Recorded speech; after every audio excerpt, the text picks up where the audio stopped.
का, सीपीएम ब्राह्मणों की, तृणमूल कांग्रेस ब्राह्मणों का, 85% जो बहुजन समाज है, 85% बहुजन समाज का एक भी राष्ट्रीय लेवल का दल नहीं आज वर्तमान में, एक भी राष्ट्रीय लेवल का दल नहीं है। विधेयक पालिका एक जाति के नियंत्रण में चली गई है।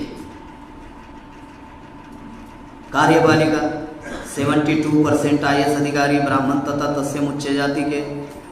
भारत में करीबन 750 जिला है, उनमें से 94 जिलों के कलेक्टर एक SC ST OBC माइनॉरिटी के हैं और 551 जिलों के कलेक्टर एक जात ब्राह्मणों के, यानी कार्यपालिका भी उनके नियंत्रण में। न्यायपालिका में 98% जज ब्राह्मणों के, न्यायपालिका उनके नियंत्रण में। 36 जज होते हैं सुप्रीम कोर्ट में, 33 ब्राह्मण है। हाई कोर्ट के 600 जजेस होते हैं, उनमें से 582 ब्राह्मण है, 18 जज SC OBC और माइनॉरिटी के। भारत के इतिहास में अभी तक हाई कोर्ट का जज नहीं बना आदिवासी। यानी कहने का मतलब जो लोकतंत्र है वो लोकतंत्र खतरे में है, एक जाति के नियंत्रण में चला गया। ये इलेक्ट्रॉनिक वोटिंग मशीन की वजह से आज वर्तमान में हो रहा है। लोकतंत्र, संविधान खतरे में है। 9 अगस्त को दिल्ली के जंतर मंतर में संविधान जलाया गया। कितने गांव में प्रतिक्रिया हुई? अगर पुतला थोड़ा टूट जाता है इतू सा तो 10-15 मर जाते हैं हमारे, मरते या नहीं? जुलूस निकलते।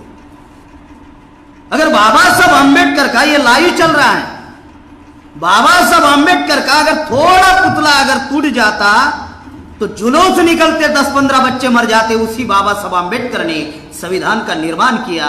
दिन दहाड़े पुलिस प्रशासन के सामने 9 अगस्त को जंतर मंतर पे संविधान जलाया गया। कोई प्रतिक्रिया हुई? वो तो किताब है, कोई प्रतिक्रिया नहीं हुई। ब्राह्मणों ने आपकी टेस्ट ली, उस टेस्ट में आप फेल हो गए। क्या टेस्ट ली? ब्राह्मण जानता है कि समाज में अनुयायी पैदा नहीं हुए हैं, भक्त पैदा हुए हैं और भक्तों का काम है भक्ति करना, मुक्ति का मार्ग ढूंढना।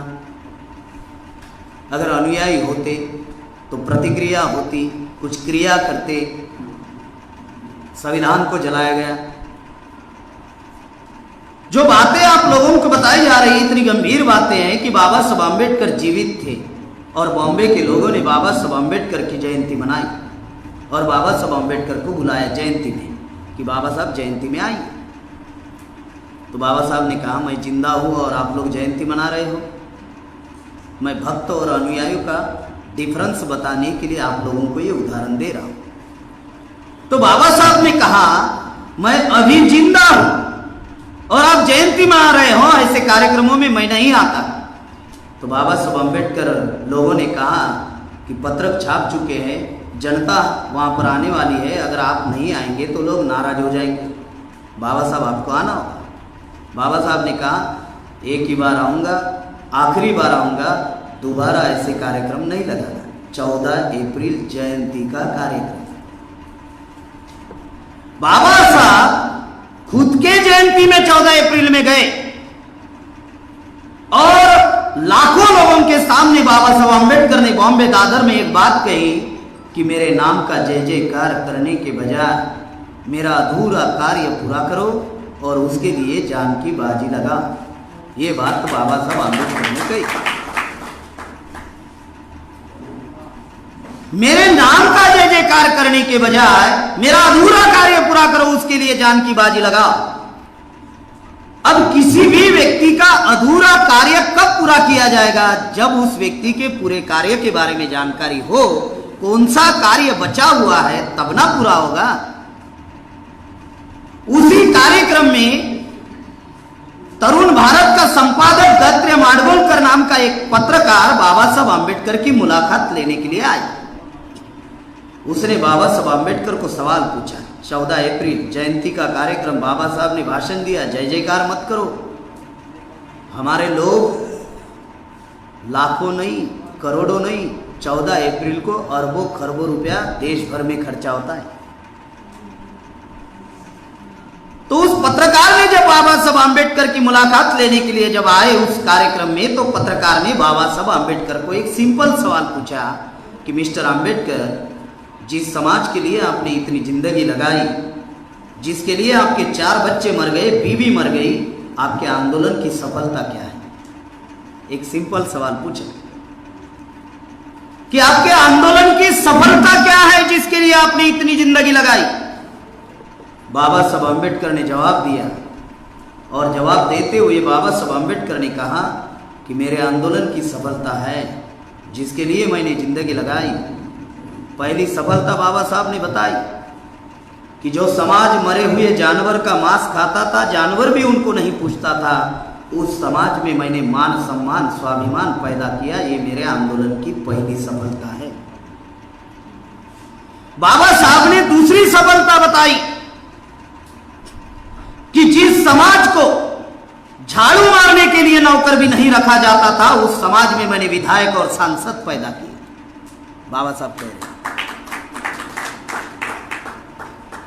बाबा साहब ने तीसरी सफलता बताई पत्रकार को कि जिस समाज को स्कूल के बाहर रखा जाता था, उस समाज में मैंने कलेक्टर पैदा किए। बाबा साहब ने चौथी सफलता बताई कि जिस समाज को रोड पर चलने का अधिकार नहीं था, उस समाज के लोगों को मैंने लाल बत्ती के गाड़ी में बिठाया। बाबा साहब आम्बेडकर ने कहा कि मेरे समाज के गले में मटका था, आज उसकी जगह टाई लटक रही है, पीछे झाड़ू था, कमर में बंदूक आ गई है। ये मेरे आंदोलन की सफलता है। लेकिन बाबा साहब आम्बेडकर ने उस पत्रकार को एक बात कही जो बताने के लिए आप लोगों को यह किस्सा मैंने बताया। बाबा साहब आम्बेडकर ने कहा कि मैं एक जगह विफल रहा। दुनिया का विद्वान अपने कार्य की समीक्षा कर रहा है कि मैं एक जगह विफल रहा, समय के अभाव से और उम्र के अभाव से मैं मेरे जीवन में एक काम नहीं कर पाया कि जिस समाज को मैंने मान सम्मान स्वाभिमान दिलाया, जिस समाज को मैंने संवैधानिक अधिकार दिए, उस समाज के ब्राह्मणों ने 6743 जातियों के टुकड़े किए। बाबा साहब आम्बेडकर कह रहे हैं कि जिस समाज को मैंने मान सम्मान स्वाभिमान दिया, जिस समाज को मैंने संवैधानिक अधिकार दिया, जो समाज जंगलों में था वनों में आया, उस समाज के ब्राह्मणों ने 6743 जातियों के टुकड़े किए। मेरे उम्र के अभाव से और समय के अभाव से मैंने इन 6743 जातियों का राष्ट्रव्यापी संगठन नहीं बना पाया। ये मैं एक जगह विफल रहा। और बाबा साहब आम्बेडकर ने कहा कि ये जिम्मेदारी मैं मेरे अनुयायियों को बताना चाहता हूं कि मेरे नाम का जय जयकार मत करो, मेरा अधूरा कार्य पूरा करो, उसके लिए जान की बाजी लगा। जान देने की बात नहीं कही, जान की बाजी लगाने की बात। हमारे लोगों ने क्या किया? जो बाबा साहब आम्बेडकर का जो अधूरा कार्य था, 6743 जातियों को जोड़ना, जो बाबा साहब आम्बेडकर खुद कह रहे हैं, अगर वो काम अगर हम लोगों ने किया होता तो 50 में संविधान लागू हुआ, 70 या 80 के दशक तक हम लोग इस देश के हुक्मरान बन गए होते। 70 या 80 के दशक तक हम लोग इस देश के हुक्मरान बन गए होते। लेकिन हम लोगों ने, जो बाबा साहब आम्बेडकर ने जो काम हम लोगों को बताया, वो काम हम लोगों ने किया नहीं। साथियों, पिछले 40 साल से वाम से इस देश में 6743 जातियों के टुकड़ों को, क्योंकि हम जातियों में बटे हुए लोग नहीं, हम बांटे हुए लोग हैं, इन टुकड़ों को इकट्ठा करने का काम कर रहा है, इन टुकड़ों को जोड़ने का काम कर रहा है। 26 जनवरी 1950 के पहले हमारे समाज को कोई पहचान नहीं थी। हम अछूत लोग थे, आदिवासी लोग थे, शूद्र लोग थे, अतिशूद्र लोग थे। उस समाज को बाबा साहब आम्बेडकर ने संवैधानिक पहचान दी। उसका नाम है SC, ST, OBC and minority. आज वाम से जो बाबा साहब आम्बेडकर का अधूरा कार्य है 6743 जातियों को जोड़ना, उन 6743 जातियों को जोड़ने का काम कर रहे हैं। उनके प्रतिनिधि इस संगठन में मिलजुल कर काम कर रहे हैं। आज मुझे बताते हुए बड़ी खुशी हो रही है कि करीबन 4200 जातियों के प्रतिनिधि इस संगठन के साथ में जुड़कर हम लोग काम कर रहे हैं। साथियों, जब तक 6 लाख गांव का ऑर्गेनाइजेशन खड़ा नहीं होगा, जब तक 6743 जातियों के प्रतिनिधि इस आंदोलन में नहीं आएंगे, तब तक वामन मेश्राम जी कोई कॉल करने वाले नहीं है। जो कॉल होता है ना एजिटेशन का, जन आंदोलन का, हम तब तक करने वाले नहीं। तब तक हम लोग 6 लाख गांव में हमारे संगठन को पहुंचाने का हम लोग काम करने वाले हैं। और एक बात है आप लोगों को मैं बता दूं, कांग्रेस 28 दिसंबर 1885 में निर्माण हुई और कांग्रेस को सफलता 15 अगस्त 1947 को मिली। ये होते करीबन 62 ईयर्स। 62 ईयर्स बाद कांग्रेस को सफलता मिली। आरएसएस निर्माण हुई 1925 में और आरएसएस ने जनसंघ बनाया 51 में, 26 साल बाद। उसी जनसंघ का रूपांतरण 1980 में हुआ, यानी करीबन 26 और 30 करीबन होता ये 56 साल बाद। और आरएसएस को सफलता मिली 2014 में, ये करीबन होते 93 साल। यानी कांग्रेस ने 62 साल लगाए, आरएसएस ने 93 साल लगाए। फिर कांग्रेस और आरएसएस क्या कर रही थी? तो कांग्रेस और आरएसएस इतनी साल इसलिए चुप रही कि वो 6 लाख गांव में अपने संगठन को पहुंचाया और 6743 जातियों का उन्होंने इस्तेमाल किया। कांग्रेस ने सेकुलरिज्म के नाम पर हमारा इस्तेमाल किया और आरएसएस ने हिंदुत्व के नाम पर हमारा इस्तेमाल किया। साथियों, बामसेप को सिर्फ अभी 40 साल हो चुके हैं। 40 साल में जो संगठन आज जिस स्टेज पर आया है वो टेक ऑफ स्टेज पर है। ऑर्गेनाइजेशन अभी टेक ऑफ स्टेज पर है। मैं ये बातें आप लोगों को इसलिए बता रहा हूँ क्योंकि जो बामसेप अभी टेक ऑफ स्टेज पर आज पहुँच चुका है, अगर उस बामसेप को जो जन आंदोलन की दिशा की ओर बढ़ रहा है, जनता का संगठन खड़ा करने की ओर बढ़ रहा है, तो जनता का संगठन खड़ा करते वक्त निश्चित रूप से हमारे सामने बहुत सारी तकलीफें आने वाली है। उसका एक उदाहरण मैं आप लोगों को देना चाहता हूं कि आज बहुजन क्रांति मोर्चा की जब परिवर्तन यात्रा, देशव्यापी परिवर्तन यात्रा जब निकली, तो ये परिवर्तन यात्रा जब गुजरात में निकली तो गुजरात में संगठन की ओर से मेरी जिम्मेदारी लगाई गई थी। 18 तारीख को गुजरात का जो कच्छ जिला है, 33 जिले हैं गुजरात में, कच्छ जिला नखत्राना से ये परिवर्तन यात्रा शुरू हुई। सरकार ने इस परिवर्तन यात्रा की पहले ही दिन परमिशन कैंसिल कर दी। फिर भी हम लोगों ने आर्टिकल 19 के दायरे में रहकर, जो आर्टिकल 19 ये कहती है कि संगठन बनाने का अधिकार आपको है, शांतपूर्ण तरीके से सभा लेने का अधिकार है, शांतपूर्ण तरीके से रैली निकालने का अधिकार है, शांतपूर्ण तरीके से जगाने का अधिकार है और बोलने का अधिकार आप लोगों को आर्टिकल 19 के द्वारा दिया गया है। संविधान के दायरे में रहकर हम लोगों ने वो रैली निकाली और गुजरात में जैसे ही रैली गुजरात से नखत्राना से आगे समख्याली आई तो वहाँ पे ब्राह्मणों ने हमारे ऊपर पथराव किए। फिर जब रैली और आगे आई तो जब ब्राह्मणों ने समख्याली में पथराव किए तो पहला अटैक हमारी महिलाओं ने किया और ब्राह्मणों की अच्छे से धुलाई पिसाई की। तो फिर ब्राह्मणों ने चिंतन किया होगा, क्या चिंतन किया होगा कि साला अटैक करेंगे तो ये संख्या में ज़्यादा है, हमारी पिटाई करेंगे। तो इसलिए जब पाटन नाम का एक डिस्ट्रिक्ट है गुजरात में, जब पाटन में रैली पहुंची तो ब्राह्मण सामने नहीं आए, उन्होंने अपनी महिलाओं को सामने किया। तो पुलिस प्रशासन के लोगों ने उन 8-10 महिलाओं को अरेस्ट किया और पुलिस स्टेशन में बंद कर दिया।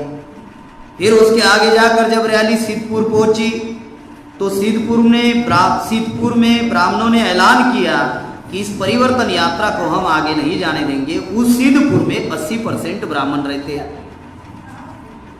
मैं आपको बता रहा हूं कि किस प्रकार से दुश्मन अभी सामने आ रहा है।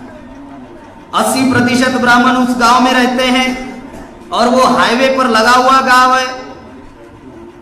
80% ब्राह्मणों ने, हमारी सिर्फ इतनी मांग थी, वहां पे हमारी सभा नहीं थी, रैली नहीं थी, कुछ नहीं था। हमारा सिर्फ इतना कहना था कि सिद्धपुर में जो बाबा साहब आम्बेडकर का पुतला है उसको सिर्फ फूल माला हम लोगों को चढ़ानी है। लेकिन ब्राह्मणों ने कहा कि हम लोग आप लोगों को यहाँ से रैली नहीं जाने देंगे, जिंदा नहीं जाने देंगे, देखते हैं कैसे आते हैं। तो साथियों, पुलिस प्रोटेक्शन के साथ में हम लोग 5 लोग सिर्फ सिद्धपुर में पहुंचे।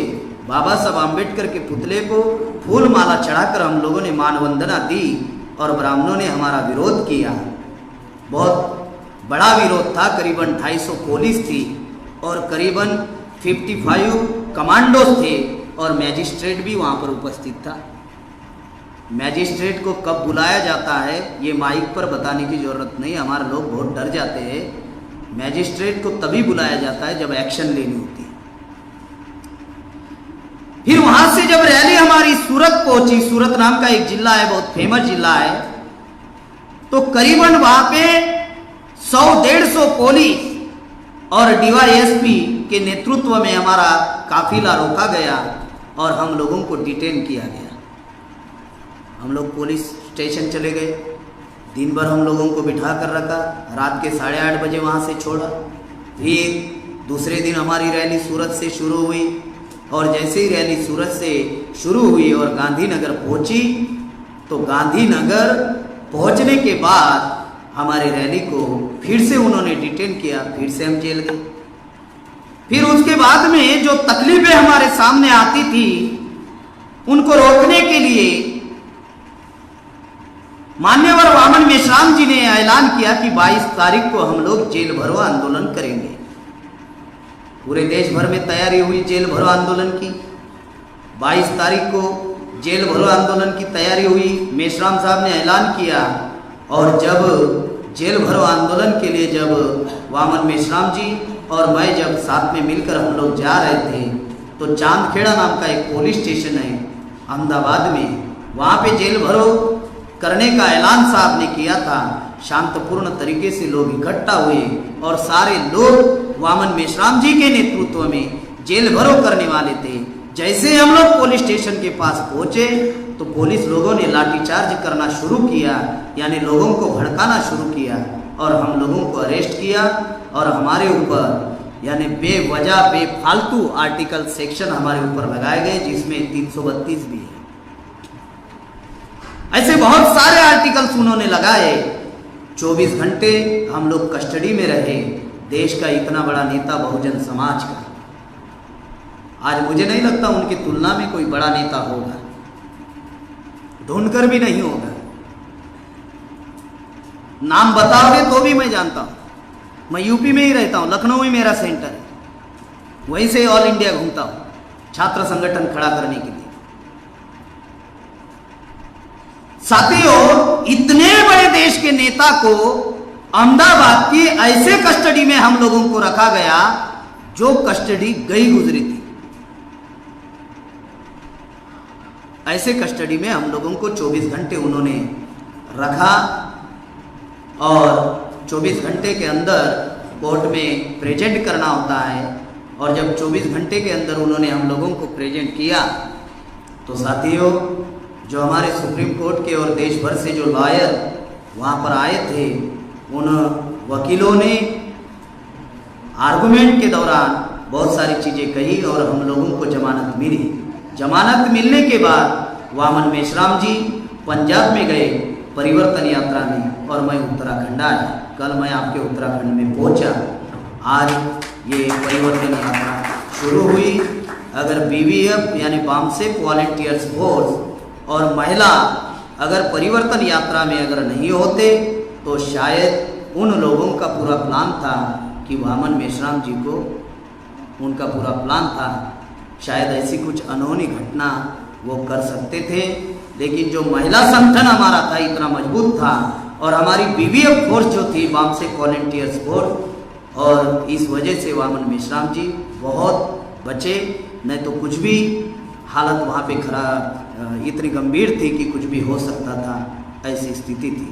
मैं ये उदाहरण आपको इसलिए दे रहा हूँ क्योंकि बहुजन क्रांति मोर्चा की जो परिवर्तन यात्रा है ये देशव्यापी परिवर्तन यात्रा है और ये 6 महीने चलने वाली परिवर्तन यात्रा है। ये फरवरी महीना तक चलेगी और ये परिवर्तन यात्रा फरवरी महीने में खत्म होने वाली नहीं है, तो ये परिवर्तन यात्रा 2024 तक चलने वाली है। ऐसा क्यों निर्णय लिया? क्योंकि पिछले 40 साल से हम लोग जो बातें जनता तक पहुंचाना चाहते हैं, लेकिन भारत का मीडिया हम लोगों को ये बातें जनता तक पहुंचाने देना नहीं चाहता, इसलिए हम लोगों ने निर्णय लिया कि हम खुद ही छेला गांव में जाएंगे। और अभी चलो गांव की ओर ये अभियान अभी शुरू हो चुका है। अभी देखते हैं हम लोगों को कौन रोकता है।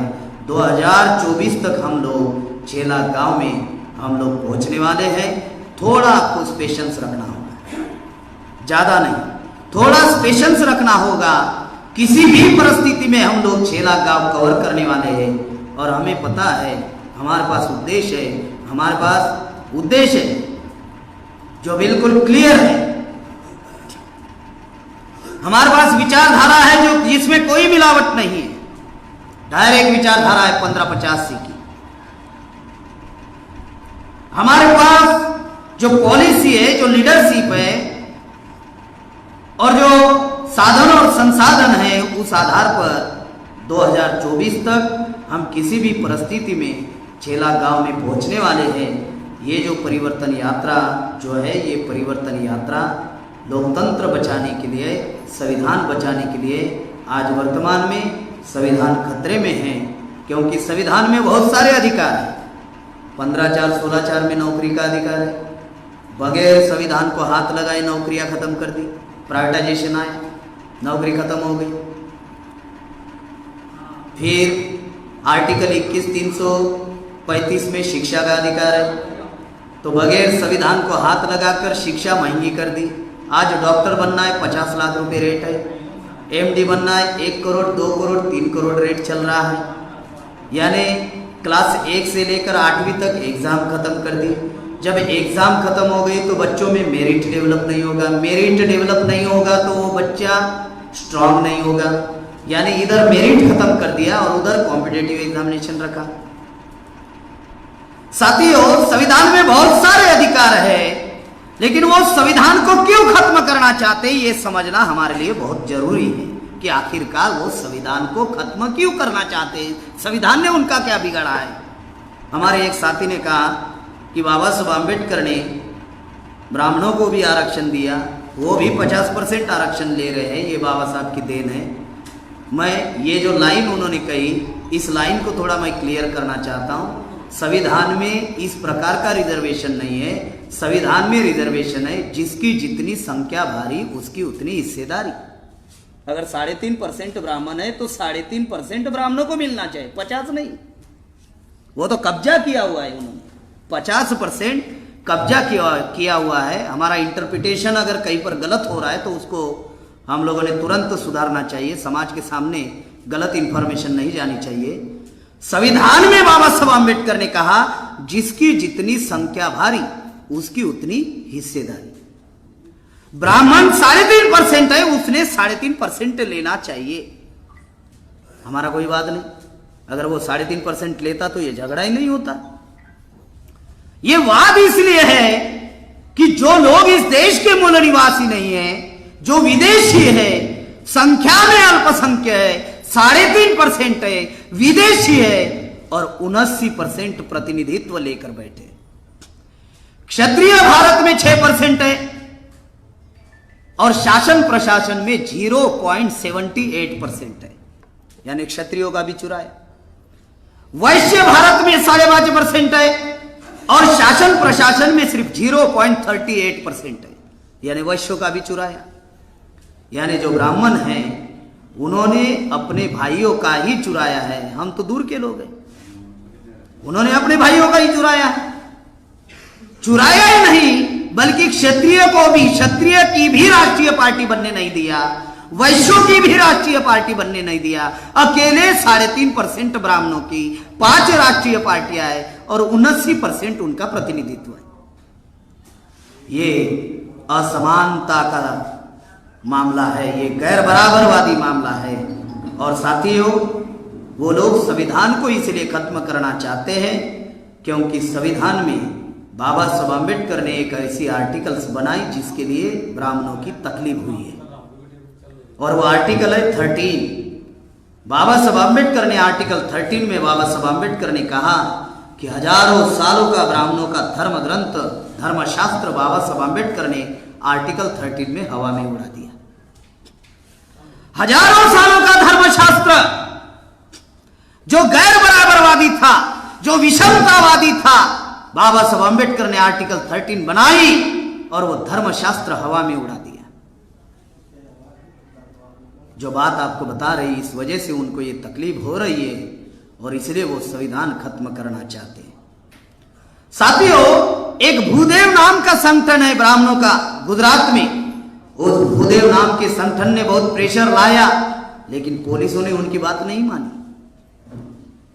वो हाईकोर्ट में गए कार्यक्रम को, 22 तारीख के कार्यक्रम को खत्म करने के लिए हाईकोर्ट में गए, तो हाईकोर्ट में कहा कि ये मौलिक अधिकार के अंतर्गत आते हैं, ये इस पर हम लोग डिसीजन नहीं दे सकते। उनका केस रिजेक्ट हो गया। ये 22 तारीख का गुजरात का अगर कार्यक्रम अगर कैंसल अगर हुआ है तो वो केवल मात्र बीजेपी के प्रेशर की वजह से कैंसल हुआ है। बीजेपी की वजह से ये कार्यक्रम कैंसल हुआ है। इसका मतलब बीजेपी हमारे बोली के ऊपर पाबंदी लगाना चाहती है। आप बोल नहीं सकते, अच्छी बात है, आप समाज को जगाने वाले बातें बता नहीं सकते। साथियों, संविधान की वजह से हम लोगों को सब कुछ मिला, मान सम्मान स्वाभिमान मिला, नौकरी मिली, सब कुछ मिला संविधान की वजह से। अगर संविधान ही अगर खत्म हो जाए तो शायद वो दिन दूर नहीं, जिस दिन आगे मटका और पीछे झाड़ू था, वो दिन दूर नहीं। लोग हमको झाड़ू मारने के लिए नौकर तक नहीं रखा करते थे, वो दिन दूर नहीं। हमें रोड पर चलने का अधिकार नहीं था। शायद इसमें परिवर्तन हो सकता है, ज्यादा से ज्यादा इतना हो सकता है परिवर्तन। इसीलिए संविधान को बचाना ये बहुत जरूरी है। बहुजन क्रांति मोर्चा हम लोगों ने इसलिए बनाया कि भारत में लाखों संगठन है। आप संगठन कब चलाओगे? हो सकता है यहां पे 2-4 संगठन के लोग आए होंगे। आप संगठन कब चलाओगे? आर्टिकल 19 जीवित रहेगी तब ना संगठन चलाओगे। आर्टिकल 19 में अधिकार है संगठन बनाने का, शांतपूर्ण तरीके से सभा लेने का, लोगों को जगाने का, रैली निकालने का। ये तो आर्टिकल 19 में। अगर संविधान खत्म हो जाए तो आर्टिकल 19 खत्म हो जाएगी। आर्टिकल 19 खत्म हो जाएगी तो संगठन कहां से चलाओगे? इसलिए हम लोगों ने निर्णय लिया कि जो बाकी संगठनों के कुछ लोग अगर यहां पे आए होंगे तो शायद आप में और हम लोगों में कुछ विचारों का मतभेद हो सकता है। आप लोगों में और वामन मेश्राम जी में कुछ मतभेद हो सकता है, लेकिन संविधान खतरे में है, ये हमारी सब लोगों की समस्या है।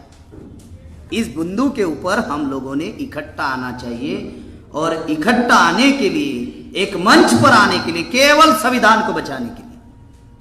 हम ये नहीं कह रहे हैं कि आप हमारे साथ आओ, देश भर में कह रहे हैं, और बिल्कुल चाहते भी नहीं। हम ये नहीं कह रहे हैं आप हमारे साथ आओ, आप अपना डंडा बरकरार रखो, झंडा बरकरार रखो, एजेंडा बरकरार रखो, वो छोड़ने की जरूरत नहीं। लेकिन डंडा, झंडा, एजेंडा बरकरार तब रहेगा जब संविधान की आर्टिकल जिंदा रहेगी, तब रहेगा। नहीं तो आपका डंडा भी जाएगा, झंडा भी जाएगा, एजेंडा भी जाएगा।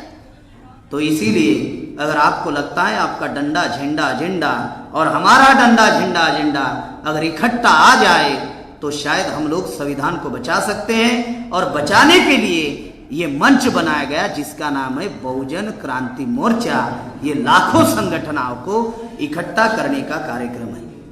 मैं एक आखिरी बिंदु आप लोगों को बताना चाहता हूं, और वो आखिरी बिंदु ये है कि संविधान में एक मौलिक अधिकार है जो अभी खत्म होने के कगार पर आ चुका है। वो क्या है? 26 जनवरी 1950 के पहले रानी के पेट से राजा पैदा होता था। बाबा साहब आम्बेडकर ने कहा रानी के पेट से राजा पैदा नहीं होगा, राजा प्रजा से पैदा होगा। और प्रजा से पैदा करने के लिए बाबा साहब आम्बेडकर ने संविधान में आर्टिकल 330 और 332 में बाबा साहब आम्बेडकर ने वोट का अधिकार दिया। ये वोट का अधिकार राजा बनने का अधिकार है, क्योंकि पहले रानी के पेट से राजा पैदा होता था। बाबा साहब आम्बेडकर ने वोट का अधिकार जनता को दिया, प्रजा को वोट का अधिकार दिया। वो क्या अधिकार है? वन मैन वन वोट, फिर one vote one value. One man one vote का अर्थ होता है रानी को जो अधिकार होगा नौकरानी को भी वही अधिकार होगा। वन वोट वन वैल्यू का अधिकार